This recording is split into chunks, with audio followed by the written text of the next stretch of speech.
Tshwane's Executive Mayor Nasiphi Moya is today taking the program to Atteridgeville. The program forms a part of the city's 100-day action plan to improve service delivery. Atteridgeville is grappling with many issues, including billing issues. Newzroom Afrika's Zola Sholwana is there and joins us live. Zola, good to catch up with you this afternoon. Just walk us through this program and what's happening there. Well, this engagement, Hugo, we heard the Executive Council of the City of Tshwane essentially engaging with community members who were raising their frustrations with regards to service delivery. But at the top of the agenda, the biggest issue was the billing system that they've been complaining about, even when there was still the previous mayor, Celia Brink, essentially saying that they want that matter to be resolved urgently by the current mayor. We do know that in Atteridgeville, we've been here for issues of service delivery where community members were complaining about the state of their roads and also complaining about their refuse not being collected by municipal trucks, and obviously that was affected by a municipal strike that actually took place. So from the council, they wanted to hear solutions as to what's going to happen moving forward and when that will be implemented. But to answer those questions, we have the mayor of the city of Tshwane, Nasiphi Moya. Ma'am, thank you very much for your time. I mean, we saw frustration on some of these residents, and it's understandable. And some of them are saying that you were a deputy at some point to the former mayor of the city, so you're well aware of the challenges that they are facing. What are the urgent interventions that you'll be putting in place with your council? So one of the things that in our 100 days plan we have said was firstly to understand the data's book that we have that keeps escalating. Even the AG has pointed this out. So the question is what causes it? And I think through these imbizos we became very clear what is causing the escalation in our data's book. People have withdrawn from paying their bills, especially in the townships, because what they are asking for is that instead of billing us on estimated readings, you must bill us on actual readings. So the intervention, the first one was, one, understand the data's book, which is the work that we've committed, that it will be reported back to the residents of Tshwane when we finish the 100 days. Secondly, the billing, we said by end of January, at least 95% of the bills that we issue as the city must be based on actual reading.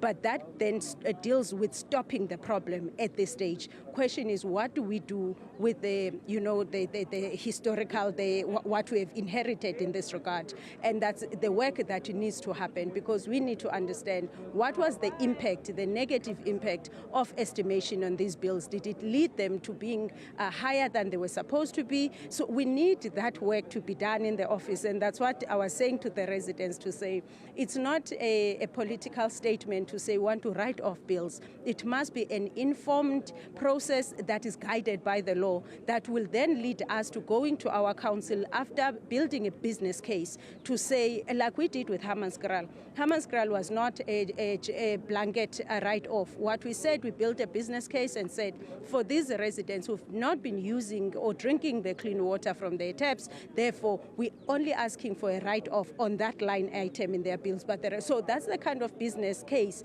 that we need to build to our council in terms of the law, because at the end of the day, we must be able to explain it to other residents who are paying currently. Remember, there are people who are honoring even the estimated bills that they've been receiving. Now, the question is, why would we treat these ones differently? Now we need to build a business case. We also realize that within our system, the indigents, most of what we had in Garangua, in Hammanskraal, in Refilwe, here, these are supposed to be indigents.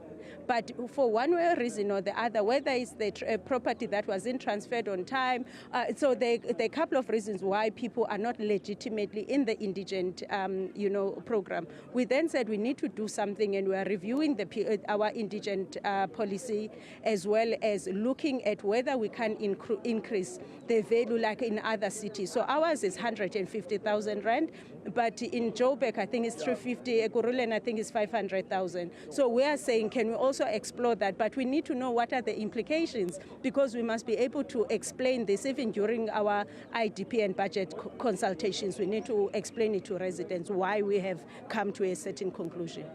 some of these residents who are claiming to be paying rates are complaining about how informal settlements have mushroomed in their townships, particularly here in Atteridgeville, and how they found themselves sharing services that they actually pay for with those people who are saying proudly so that they are living for free. How are you planning to tackle that? That's a very unfortunate thing to happen. We know it happens. So the approach that we took was that if an informal settlement is not formalized, we don't give them services, we give them rudimentary services. But just because a person is informal settlement doesn't mean they can't afford electricity, for instance. And so we know that they are connecting illegally, whether electricity or water or sewer.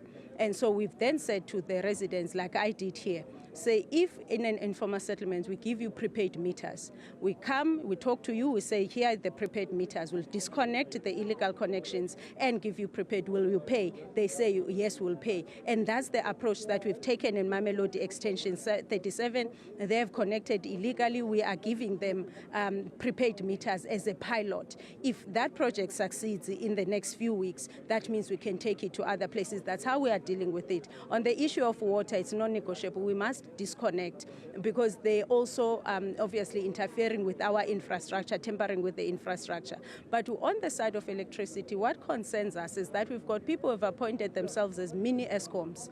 They built a transformer, they install a transformer, they collect on our behalf in our infrastructure. When there's outage, they don't call us as the municipality, they fix it. And when they can't fix it, all of a sudden, you get a lot of queries that there's a problem in this area. It's because that's the level of lawlessness we're dealing with. And we have said to our TMPD, cable theft unit, and other tactical units, you need to come to the party because this can't go on forever.